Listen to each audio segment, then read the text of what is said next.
Hi, everybody. We're glad that you're here. This has been a fun day of virtual. So, this is Jonathan Rodgers. You probably recognize him. You probably recognize his voice too. But Jonathan has put together a thing for us for YouthCUE over the past, oh gosh, it's been about 9 months, I guess, since we started hmm hard work on this. It's called CUEcoach, and it's a great uh, it's a great resource, not only for youth choirs but for adult choirs or anybody who wants to learn more about singing and have a sense of having a private lesson on their computer. It's a really cool thing. So, Jonathan, welcome, and I'm going to ask you some questions, and I'd like for you to just tell us a little bit about how this idea came to you. If it was mainly a pandemic idea, or was it something that had been going on beforehand? And then I'll ask you to describe what it is a little bit later. Sure.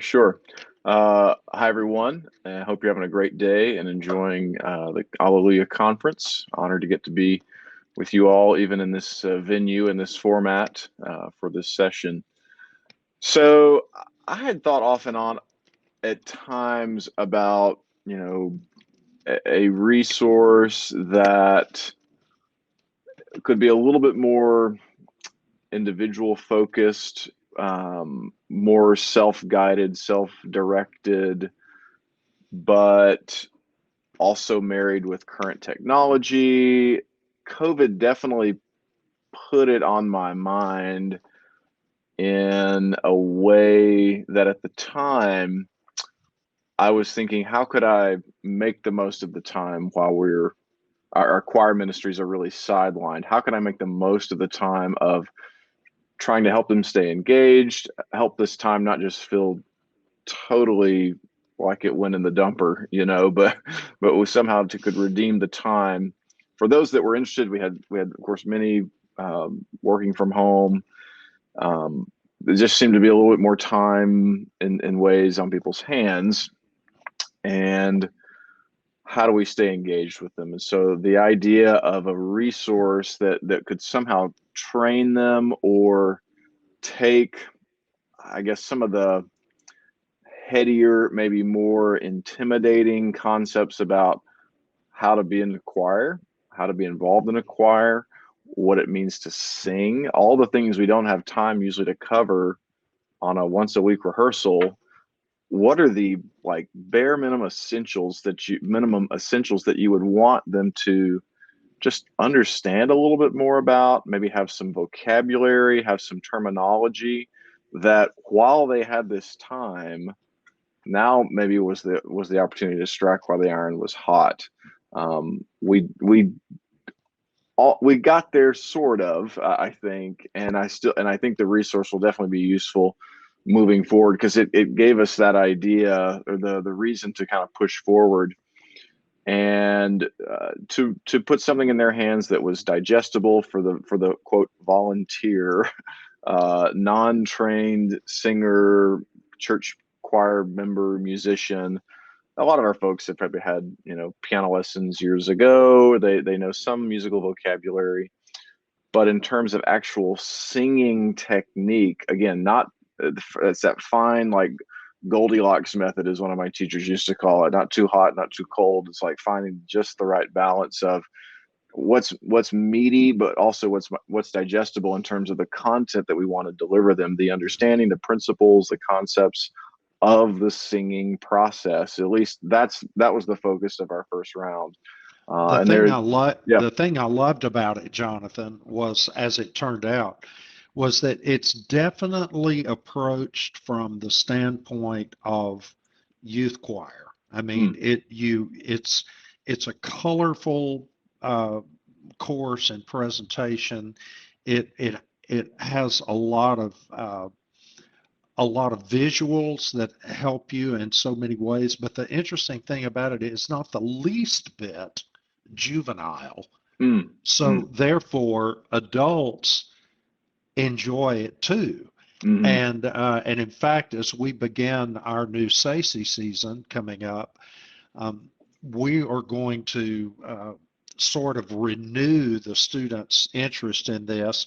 And the way I'm going to do it is to have them study one of the sessions for the week, and then I'm going to pick up on that very session and do some things live, Mm-hmm. and do the same thing with adults going forward, because we're getting ready to begin new seasons with both Mm-hmm. adults and students. And so, anyway, I just wanted to drop that in to say that I think you did an outstanding job of putting that together. And to our listeners, just to say that Jonathan is a DMA in choral conducting, and a lot of what comes out of that has come out of his DMA program has Mm-hmm. been a lot of this stuff. Mm-hmm. And so I find that myself, as a master's level conducting person with an MM in conducting, and I go through this, and heck, I learn a Mm-hmm. lot by going through this time as well. So Yeah. I'm looking forward to revisiting it myself. And I interrupted you. So No. talk to us a little bit about content of it, if you Uh, will. a couple things. If don't let me forget where we're going now with content. A couple things I want to chime in on. You actually gave me an idea when you were sitting there when you made that comment. I think there's a future use of a resource that is a shall we call it like a director's toolbox that could Hmm. include follow-up exercises, like if you wanted to do like not like some intimidating any sort of like a Q&A or sort, I hate to use the word quiz, but like Yeah, if you yeah. wanted to, if you wanted a sort of an outline of here are the things to maybe touch on, or here are the exercise, like putting it in form where the directors can download that and have it as a reference in a rehearsal time to piggyback off of, to carry on forward what we're done in those sessions. Certainly, that's a great that idea just hit me. I think that that's the way it works best, Mm-hmm. is when you introduce the thing, and then we come back and reinforce it, or maybe even we take 2 weeks on one Mm-hmm. lesson, Absolutely, and yeah. and just really reinforce it, and then move on Mm-hmm. to the next lesson. Yeah, Uh, there, because the reality is in doing this, it was fueled by the fact that you can't take this much time in your weekly rehearsal. So what you would right. typically give to it would be maybe if you got an hour at the max, like 10 minutes. I mean, Hmm. that's enough just to maybe reinforce, mention, and then move on to what you're doing in the rest of the rehearsal. So exactly, yes, spreading that out over to even however long the director wants to take on the speed of just in this first series is focusing on the singing process. But the other we're going to get to other content, I hope, in the future that can be beneficial. That's just like rudiments, basics of music, vocabulary, navigating the score, like not overly in depth, trying to read really complex music. But one of the other comment I wanted to make was the way I thought about putting the content together, which this does go into this next question you asked. I started my musical training as a pianist and then later trumpet. And so my early roots and the roots that went the deepest, that went deep the earliest and the quickest were in the instrumental world. Hmm. I actually felt really late to the game when it came to the vocal choral world, and that was probably one reason I ended up pushing towards the DMA choral conducting route, because I was really trying to flesh that part of my training out. I it was in university work where I got actually involved in singing, where I eventually started taking voice lessons for the first time, where that the whole choral experience and trying to understand that really was new to me. And so I came at it with a set of eyes as somebody who didn't come up like middle or high school in their choir, singing solfege, like understanding breathing technique and all these different things. Like that was all new to me. So putting it in a digestible, understandable framework, um, was very helpful for me personally, as I've been working on that in my own personal growth. And so this, I guess, is an outflow of that. And there's some key resources I definitely leaned on for the structure of this first set, which focuses on just how do we use our voices, how do we sing, what's the singing process. So that is the content in this first one, is breaking down the singing process. And this, again, kind of been building in my mind, and there's nothing like earth-shattering here. This is pretty, you can find this material out there in different forms, but I did a search for resources like this and I really couldn't find anything. It was either way too in depth, or it was all in book format, or it was meant to be done in the choral ensemble setting, not necessarily Right. oriented toward an individual, and with just the speed in which the content unfolds, the presentation, and it wasn't really oriented towards, I felt like, towards younger people, towards youth, to have a little bit more of an interesting look to it. So breaking down that singing process into this first series or set into 6 different lessons, and the intention is to try to, again, making the content digestible in each lesson. So we want the sessions not to go too long. So the time is something I'm really trying to be sensitive to, and it's really actually quite helpful when you have a boundary, a box to fit in so clearly. It forces you to really decide what is absolutely essential and what do we need to not maybe focus on. So vocal pedagogues and singers will look at this and are like, well, he didn't talk about that maybe, or he didn't cover this as in depth, and that we're not focused on how much in depth we're going to go. It's trying to give a really big picture in this first set about the singing process. So really focusing in on the essentials and doing it in a digestible way, which we're anywhere from, the sessions are 15 to 18 minutes. Some of them, because of the number of exercises I might try to show, go up to 25 minutes or so. So that's sort of the layout of the content. Is that helpful? You want me Yeah, to it's dig in a very little bit more? helpful. No, I just want to mention also that one of the things that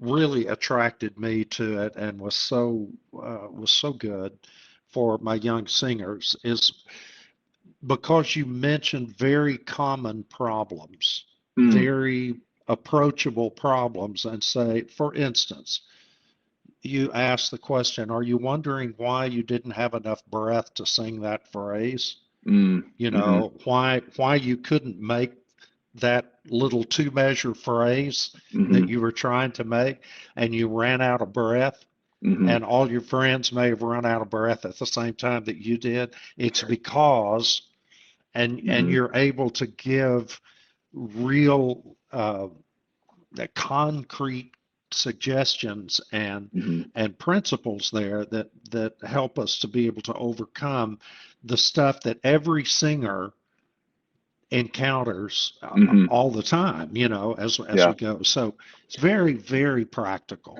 I and try. that's what I I appreciate about it. That's good. And I think that the hoping and desire of making it practical, to me, it was really leaning in on those exercises, is in trying to find the exercise that I feel like gets gets to the golden nugget as quickly as possible. I mean, there's just tons and tons of exercises you can go through warm up books and find, and these are the ones that I found to be really helpful, especially in like a youth choir setting. Not, some of these you might have a different angle if you're in a setting every day with a high school or a middle school choir. You would do maybe a different set of exercises that might be more challenging. But thinking about the context of working with um, a church youth choir, I tried to pick the exercises that they would try to gravitate to, and be easy to do, easy to explain, easy for them to engage with, and they could get, as they practice them or as they do them, immediate feedback.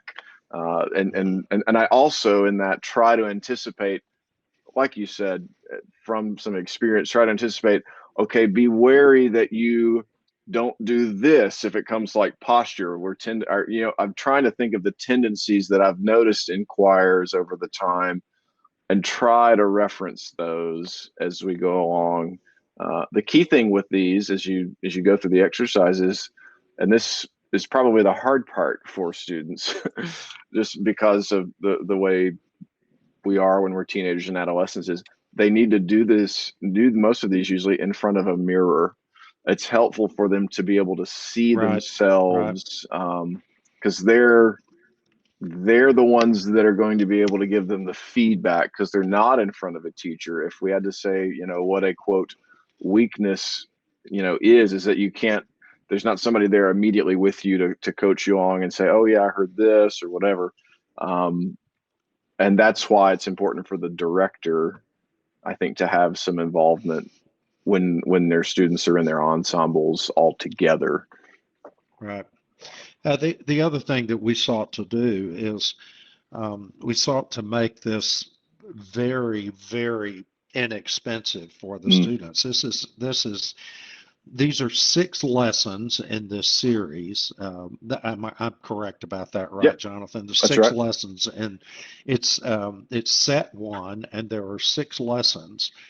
And I have taught voice lessons privately. It's been a few years since I've done that, but I can honestly say that those 6 sessions on video will do just about everything that I would do in my first 6 lessons. The only difference is that I'm not there to immediately feed it back to them. Right. But for some students, they don't take the voice lessons because they're afraid of that part. They don't want to be fed back to. Yep. And so they can do that themselves in front of a mirror and kind of build confidence that way. And so making it affordable, we have priced it so that each lesson is $1 per student. So, for a kid to be able to have all of those 6 lessons cost $6 to do that, and very, very affordable. Absolutely. And it's something that can be done for your whole choir. It can be done for individuals, and all of this is available on the YouthCUE website. So that's the commercial part of it. Let's get into the into more of the content of the various chapters, if you would. I interrupted you, Jonathan. What were you going to say? No, you did interrupt. I just want to make a comment. You said something that made me think, and maybe our folks that are watching and listening. I I really can find myself getting lost in what I call the YouTube wormhole, okay? of like ideas or how-to videos. For instance, I've tried to become a little more handy around my house over the past few years, and it amazes me what you can go find and watch to guide you in how to do something. It could be the most nothing simple task to the most complex. I mean, how to pour a concrete foundation. I mean, like, it's unbelievable the stuff you can find. And so, and what we need to know is our students are out there digesting that content. If they want to know something, you know what they do? They go look for it right at the tip of their fingers, and it is there. And they can find out how to do just about anything, good or bad. So I think it's an awareness for us to be able to put a resource at the tips of their fingers like that. That's just a mindset we've developed in our culture. If I want to know something, and not just read how to do it, but the video element of somebody showing me how to do it. Like, I mean, I'm just thinking, and I probably haven't thought about this as it relates to this resource yet, but because I just do it instinctively now. I need to go find out how to fix something on my car, in the garage, or around the house, or whatever, and I can just about go find that. And an expert is there showing me how to do it.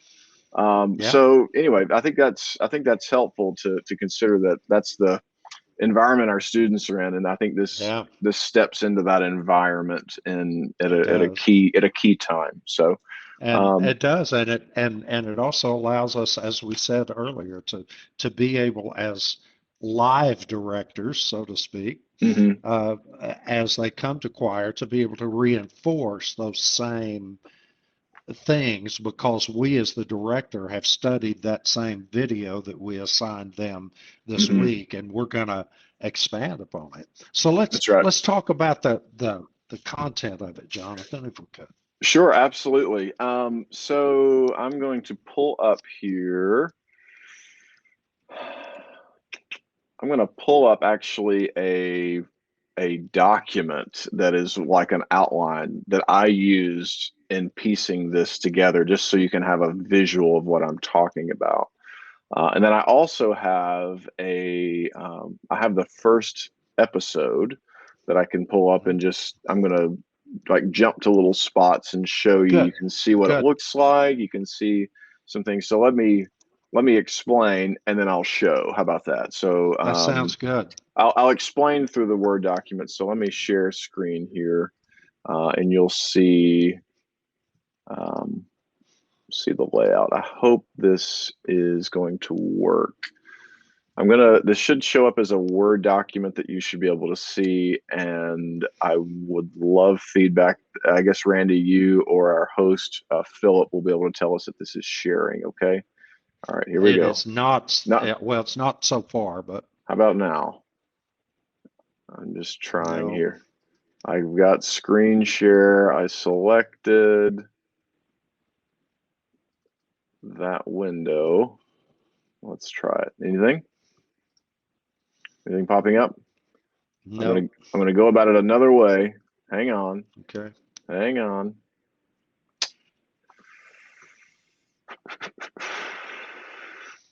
Any suggestions, Philip, as we're working on this?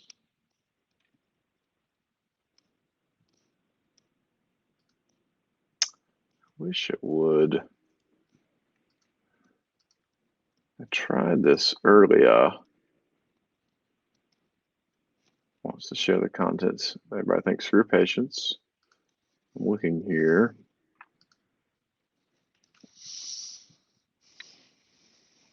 We can skip this, and I'm going to jump ship here on this, and so we don't lose time. If I Yeah. can't do this one other way, I'm trying to get my screens oriented. It's not giving me the options that I would like. I'm wondering if we're supposed to push something.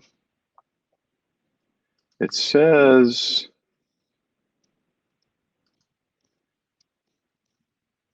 well, if I have the option to share screen, but it's not. All right, hold on. We're going to fix something here. Oh, you know what? I'll bet this one is saying this browser does not support screen sharing. I think one of the things that they told us earlier in the day that they have discovered is that the choice of your browser is highly important. Hold on. Daniel Zamora says, how about copy and paste it in the chat? Yeah, Is I that can. possible? That should work. Let me do that just so you, it's. I mean, it's not a ton, but the layout of the 6. Hold on. I've got two windows here. Okay, yeah. All right, we're just gonna do that. Might look a little convoluted in the chat format, but I'll do my best. I hope it translates. So we have.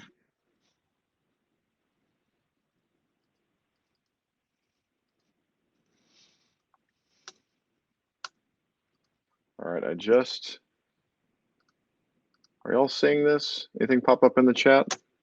No, not yet. Hold on. Well, it's not letting me copy and paste. Oh, Now we see something. I don't know why it did that way, but okay. If it's easy to, this is a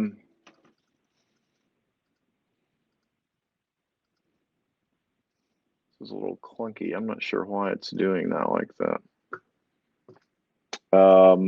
I highlighted the whole thing, but okay, so I'm going to leave that there. It's kind of small on my end of things, but so the 6 sessions are in the singing process. The first one I call Awaken the Body. And this really starts with how we're going to position ourselves, and focuses also on like relaxation. So there's a lot of tension that we often build up in our bodies that we don't even know about. We just carry and walk through the day unknowingly. And, you know, our body is a singing instrument. So, getting the body ready to sing, so there's this idea of like, I'll just open my mouth up and start singing. It's very true, but your voice box is connected. It's flesh and bone, it's tissue, it's attached to you, and all sorts of other things about the body connect to the voice and the singing process. Obviously, then we get into breath, especially. That's very, very important. So focusing on how we, I usually prefer the term alignment rather than posture. Yeah. Posture often has with it this idea of being fixed, sort of maybe locked in place, stagnant. Alignment you can be in alignment with your body, but there's still some movement that's, I think, implied with that. So aligning the body, and I personally have tendencies where my shoulders are slouching or my hips are out of at a weird angle that I've noticed over time. The McCloskey Voice Institute I went to a few years ago and really discovered some things personally in some coaching, and that really, again, I was pulling that information and applying it to this that I became personally aware of. And anyway, so all that goes is very important in that first level, and it makes the exercises really easy to explain. The structure that I'll reference in the sessions is this idea of introducing a concept. So the concept in the first session, as I mentioned, was alignment and combined with relaxation. So a concept, and then under that, this would be sort of an outline, if you will. Each session has the concept. Then there are some key principles that support and that undergird that concept, that bring it to life. And then there are exercises. I'm going to give you examples here in a minute. And then there are exercises that reinforce those principles, right? So there's knowledge, and then there's practical application. Knowledge, practical application, not like think, do. That's very intentional in this. It's not just like somebody sitting there and there's a lecture the whole time, and it's not just a bunch of exercises that aren't connected to anything. So the intention is to really have all that information connected and make ways to make it immediately applicable, immediately practicable. Is that such a word? That you can immediately practice what we're talking about. So for instance, I'm looking at my notes. One of the principles in, say, the first session, talking about posture, one of the key principles that our position is comfortable and alert. That when we are standing to sing, that we're comfortable, but we're also alert. So that's a very simple idea. And then we do some exercises to help us get that way. Okay. Then another principle I talk about is this understanding of body alignment. And so we just walk through the alignment of the body, going from the feet. I did this, but really it's this. Going from the feet all the way up to the head. And again, there are the exercises to support that. I'm looking here. The third principle on that session, for instance, as an example that I would mention, is that in our alignment and our relaxation, that our jaw and neck and throat area, those areas are free of tension. So that's a very simple, again, very simple principle. And then we do exercises to help make that happen. All right. And so that's the structure. And then as a sort of a blanket that I thought about that I skipped over that I should have mentioned before we even get into that, because of the nature of what we do in our churches with our youth choirs, certainly this could translate to a school setting, but to make it, I think, really applicable, I include a scripture reference in every session just to really, I think, drive home the point of the why, right? So in these sessions, we're really covering the what and the how, but I don't want us to really lose the understanding of why we're doing what we're doing. I think those are the three questions in each session, each lesson that I will always want to answer when we talk about these different concepts. So the first session was on position, relaxation. Then we moved to the breathing process. And just to keep these all parallel, I try to end them with, TION. So respiration is lesson 2. Then the third session, and I start these with a little phrase, sorry. The first unit was awaken the body. And that's about alignment and relaxation. The second one would be energize the breath. And that's respiration. The third would then be moving to actually the voice itself, warm up the voice. The technical term for singing would be phonation, phonating, where the vocal cords actually come together. And then that sound comes forward, right? And we're actually going to focus that sound. We use words maybe like bright, dark, covered, swallowed, whatever. That has to do with resonation. Our body starts to affect that sound that comes out of our vocal cords. Then we talk about it hitting our lips, tongue, and teeth, where we start to chop that sound up into words. Call it clarify the words. And that focuses on articulation. Another commonly used word is diction. And then the last one, which I threw in, and I debated whether or not to do this, but again, part of my influences in my training, I call it tune the ear. And this focuses on intonation. That last lesson is probably one that really is more oriented towards really the director being involved in the group setting. Because really, our kids it's not just for them to be a soloist. They're doing this to be together with a choir.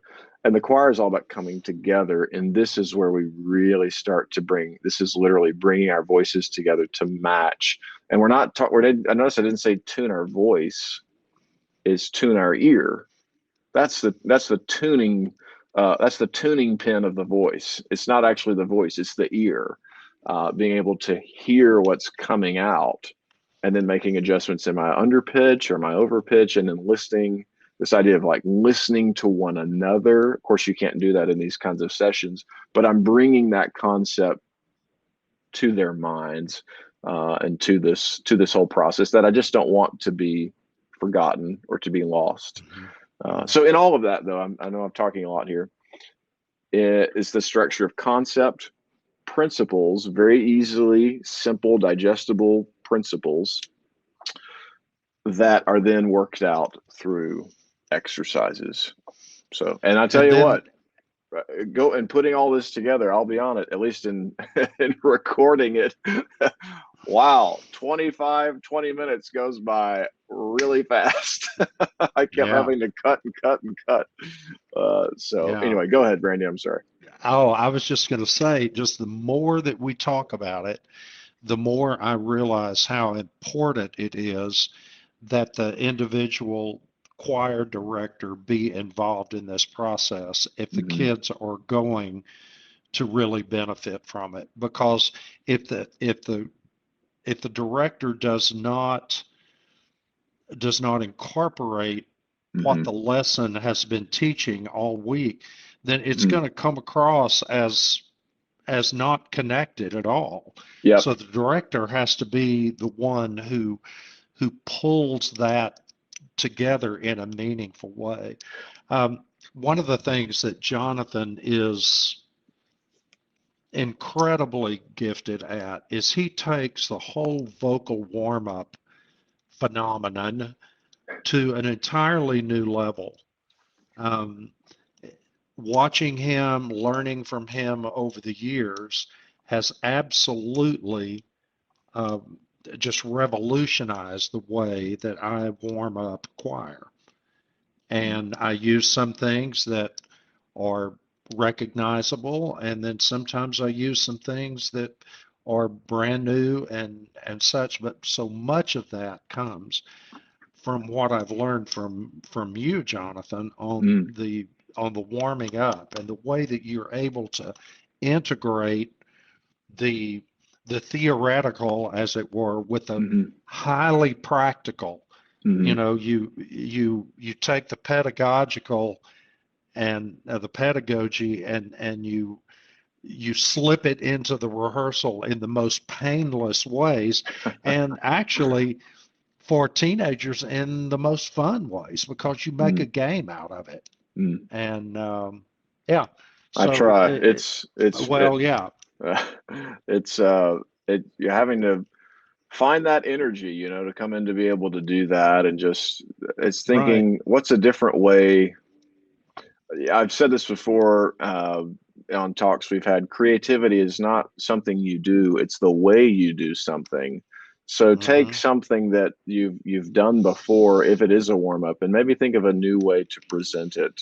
Uh, do it in a different, uh, put different skin, different clothes on it. mm-hmm, mm-hmm, So it's all about just trying to avoid being stale, or and being thoughtful and intentional in what you're doing. So it's really trying yeah, to say things that we know in new ways that fall differently. right, And I'm really liking this idea, Randy. And for our folks who are listening, it's developed, but it's also, I think maybe we would say it's developing. And so sure, this sure, director piece, I think, is something we could really lean into. I would piggyback on some things you were just saying, Randy, is that it's very frustrating. And I remember this when I was doing university teaching.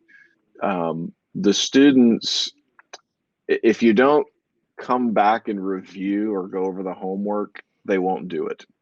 right, So we don't want to think of this necessarily as homework, but there's a teaching principle in there of there's that it's going to be new material, but the review of that, the reinforcement of that, that's where it starts to stick, as opposed to just mm-hmm, kind of being sort of floating out there in their minds. So when a director can get involved with that, even in the smallest ways, by way of review, and it might be saying, hey guys, next week, again, not wanting to use the words homework, but you say our growth moment, our development moment for this week as a choir. Here's how we're going to get better this week. I want everybody to do this, and next week we're going to come in and we're gonna see how different it makes what we do, and see how and much better we can get. as we're thinking here, Jonathan, I mean, my mind is going crazy on this because it's such good material. And I think I have had the wrong scope on the thing as I have been thinking about it. I've been thinking Mm, about one lesson per week. I'm mm-hmm, thinking maybe one lesson per month. mm, I'm thinking maybe yeah. one lesson that that they need to redo as a routine every week. But every week when they come to rehearsal, we're taking it farther and farther and farther. Yep.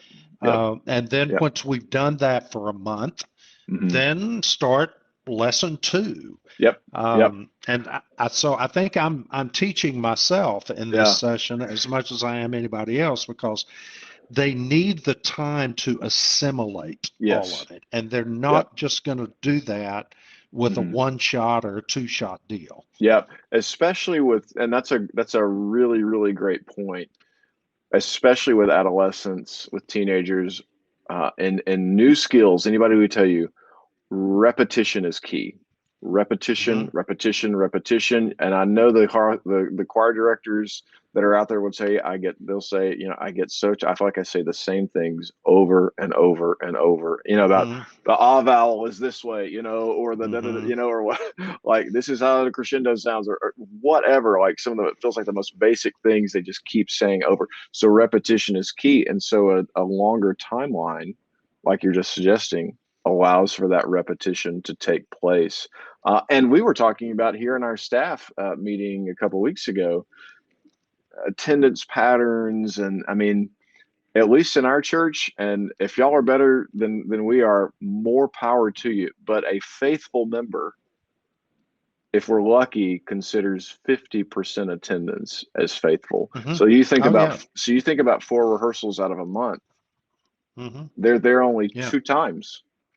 So if they miss the week you do this one, and you only do it once a week, they missed it. So I think that really goes into just understanding where we are right now, and how do we consistently, but playing the long game, a resource like this can help grow the choir. It's going to be slow growth, but that's usually the growth that's the most lasting, I think. Well, and when you think about an athlete, a high school athlete, they go through their workout routine periodically, and it's the same thing every day. They go through this routine, and so we shouldn't expect them to take one of these coach things one time and be able to have it. It's going to take more. It's going to take more practice than that. I have a friend who sings with the Metropolitan Opera, and he refers to the term muscle memory a lot. Absolutely. When he gets in a bind, or things are not going on stage the way he needs them to and wants them to, he has a way of turning on his muscle memory that begins to work for him in that way. And that's, I think, some of what we're trying to establish here. I want to change gears just a little bit. In the time that we have remaining, Jonathan, feel free to continue to refer to the CUEcoach project if you want to. It's a great thing to do it. But I want to just talk to you about your own setup and your own program right now. Can you describe to us kind of where you are in process of getting students back together? I mean, I know it's like a comedy show, I know. It is. I was having lunch. Listen, can we just be real for a minute? Can we just pull the curtain back right here? I think we are. Yeah, I think we're already doing it. Friends that are on the other side of this screen, your screens, let me tell you, please do not be fooled. There are no delusions of grandeur here and perfection and expertise. Like, I'm learning so much, and I think we all are after this whole experience with COVID. And I really, I mean, this has, I promise, has to do absolutely with what you're asking, Randy. I have really felt like I've had a brain block. And I say, I don't want this to be too dramatic, even a heart block of like, what is the new territory we are stepping into. And I'm not just talking about the worship ministry that I lead. I'm thinking I haven't had this kind of block that I feel like I've had. It's only been with my student choir, with my high school group. I have an associate who leads our middle school group. We're fortunate to have 2 choirs. Then we have a preteen group of 5th and 6th grade. That's our structure here. We've had some good conversations, and we've been engaging our students over this time as individuals in services. But as I've gotten ready for us to launch, I almost just feel so behind the curve a little bit, because I'm having a hard time knowing what to expect. And it's almost paralyzing, if I can be quite honest. Like, how do you plan for the unexpected? But I have to step back and say, wait, there are some pieces of information I do have, I can get. I can see what kind of attendance we're having in Sunday morning student small groups. I can see what kind of things are happening there. I can see how our students have been involved in some activities that have slowly begun to happen over this summer. And that's giving me some hope. But last week, what I was going to say, I had to, shall we say, phone a friend. And you were almost going to be by one of my calls on this, Randy. I mean, I was yeah. almost your friend. Is No. I knew you were busy, but this is a friend of mine who was in town, so we were able to go grab lunch. Good. Yeah. And by the way, a mutual friend of ours, John Woods. And I had to go see John, and I said, John, I'd seen his youth choir, his chapel choir do it. They did a home concert. They were able to go on tour this year. They went to Colorado. Yeah. We've missed 2 tour seasons at our place. And anyway, I was just so challenged by that. I was so encouraged and inspired. And I said, John, we're in a season where we really need to it feels like a relaunch. There's new things. There are new things that we need to do. And there's so many ways that could go. And I just really needed to just talk that out and then let him offer some feedback and it was incredibly helpful. So all that is my personal moment at the altar here in front of our friends to say, look, I'm there with you and striving. That was, I don't know why I felt like I needed to go down that route, but we have 9th through 12th grade in the choir that I lead. I think we're going to have a good season, a really good season coming up. I think our students are really excited, and these are students this will be, by the end of this year, I will have been with the group for the first time, the seniors, for 4 years. This will be my first time. They will, I guess what we would say, they would all be my kids, if we want to use that phrase. Although I didn't really get to know last year's group of freshmen, so I'm starting over with them now this year as sophomores. And then 2 years ago, our rising juniors coming up, that was a half of a year, really. And so I've got a lot of relationships to try to build up, and that's what feels kind of intimidating. We would have had in a pre-pandemic approach 110 that we would probably take on our mission trip, students in the summer. My goal for us, and I think this is reasonable in our context, is that we would have 80 to 90 students. I'm excited about that. And I know I'm speaking to folks who maybe have smaller groups, and I don't want you to be discouraged by that number. Everybody's place is different. Our approach, and Randy knows this as well, in our church, we have a real variety of music. We're not as like traditionally cast in musically.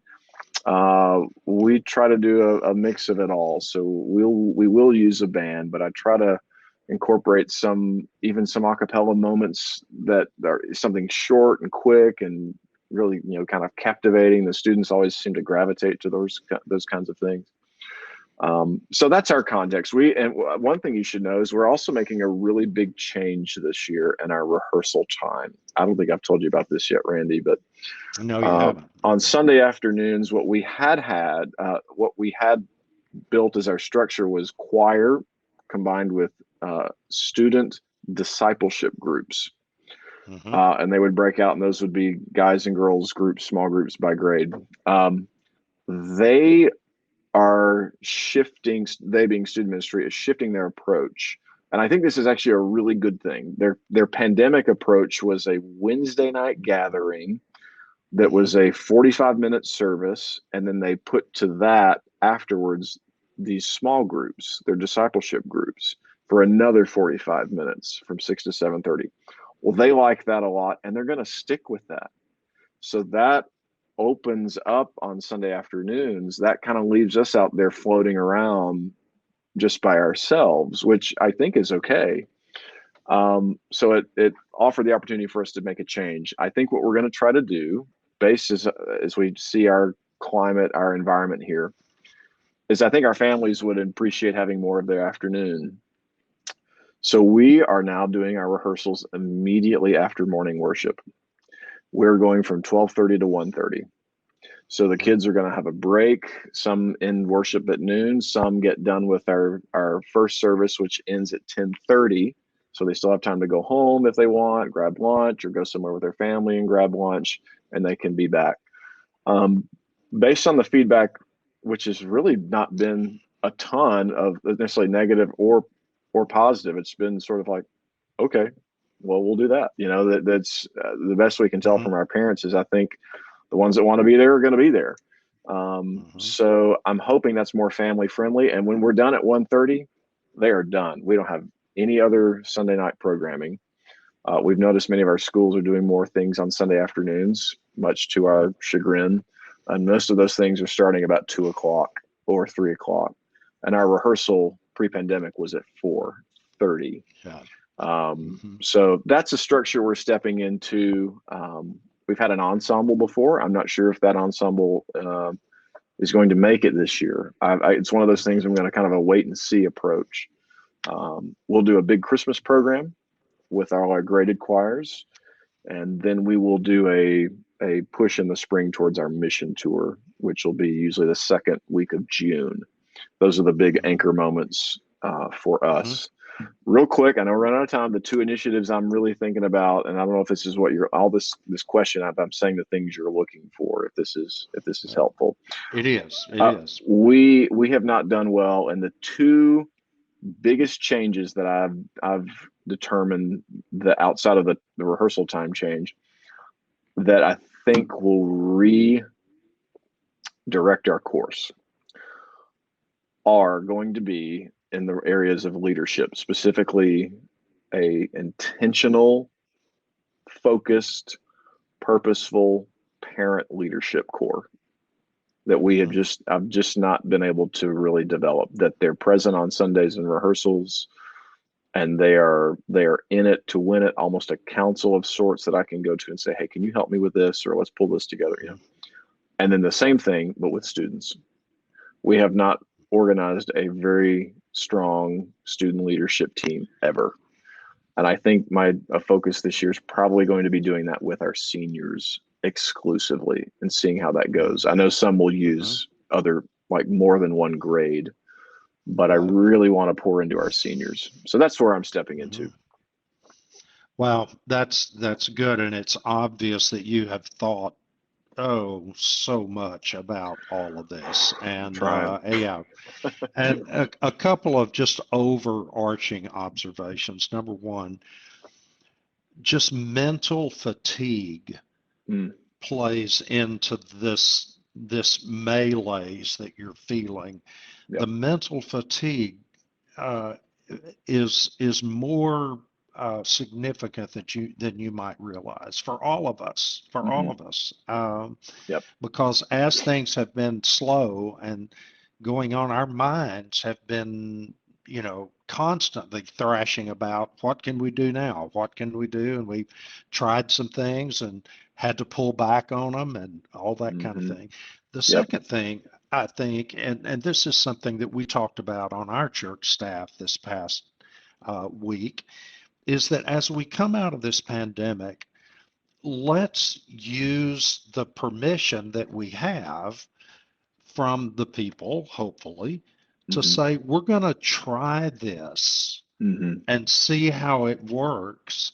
And this schedule change that we've got Mm-hmm. here, we're not carving it into marble That's right. anywhere to where it's got to be, Yep. you know, Yep. because we don't know what's going Mm-hmm. to happen, you know. Yep. Think about January. I mean, that's Mm-hmm. that's like trying to figure out what's going to happen in 10 years. Yeah. And so there's no, Yep. there's no reason that we have to just hammer all this down. Mm-hmm. It's perfectly acceptable for us to say, we're going to try this Mm-hmm. and give it our best shot, take a look at it after a period of time and reevaluate it, and take Yep. another shot at it.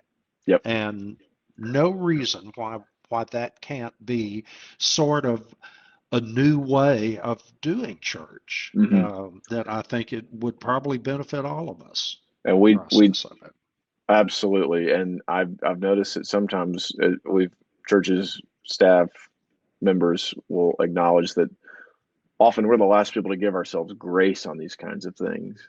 And if Mhm. ever a moment was needed for just that, our people often are, but sometimes we don't give ourselves that space to try something. And I agree, like Right. if ever there were a time, and so if anyone else is out there contemplating a change like that, and I remember when I didn't initially think, oh, we can just try it at least for a semester, and if we need to change, then we'll change it. Like exactly what you said, and someone else said that, and I'm like, oh yeah, why do we have this assumption that anything we Yeah. Yeah. change is like locked in forever, So Yeah. that was Yeah. very freeing.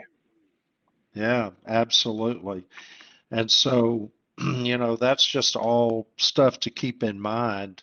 Hmm. Jonathan, this has been a great time. And every time I spend time with you, I feel like I have learned something very significant that I need to go and put into practice in my own ministry. And that's really sort of what our organization YouthCUE is about, is Hmm. being able to connect in these ways and to call each other or to email each other or Zoom Hmm. or whatever to say, hey, I need this, or I need an idea, or I need Yep. somebody to confess to, or whatever. I mean, it's Yeah, like, it's very important stuff. So thank you yeah, so much for joining us today. We appreciate it. And to all absolutely. of you who are listening today or watching, thank you for being a part, and let us know if we can help you. Jonathan, you have something else? I was going to say I'm going to drop my email. I don't know where if how much of our contact information is out, but I'm just going to drop my email in the chat. Good, If good. you guys have any questions, or one thing I might say is, as you've heard us talk about this resource today, if you have any suggestions or constructive comments about it as we've explained it. We would love to hear those. I would love to hear that, or Randy or I both would love to hear that. And one of our goals in this whole thing, for me personally, I think, was how do I get my choirs two things: competence and confidence. A Hmm. teenager thrives when they have those things, and many of them are Hmm. walking around with little of both.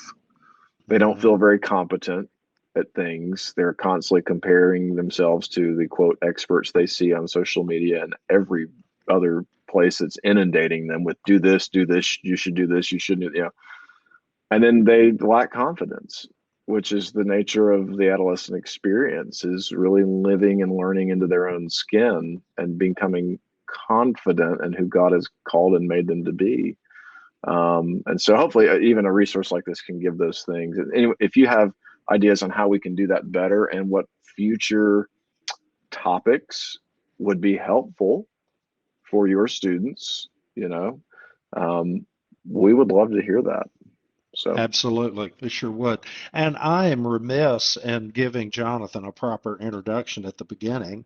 You can tell by his email address there, that HSBC stands for Hunter Street Baptist Church, Hunter Street Baptist Church in Birmingham, Alabama. And this is a good church. He has a good ministry, and they're good for each other there, I think. And if only it was HSBC, the bank, I'd be in a different situation. No. I thought maybe they were connected there somehow. I don't know. Yeah. Okay, my friend. Thank you very much. God bless you all. Thanks, everyone. Bye-bye. Bye.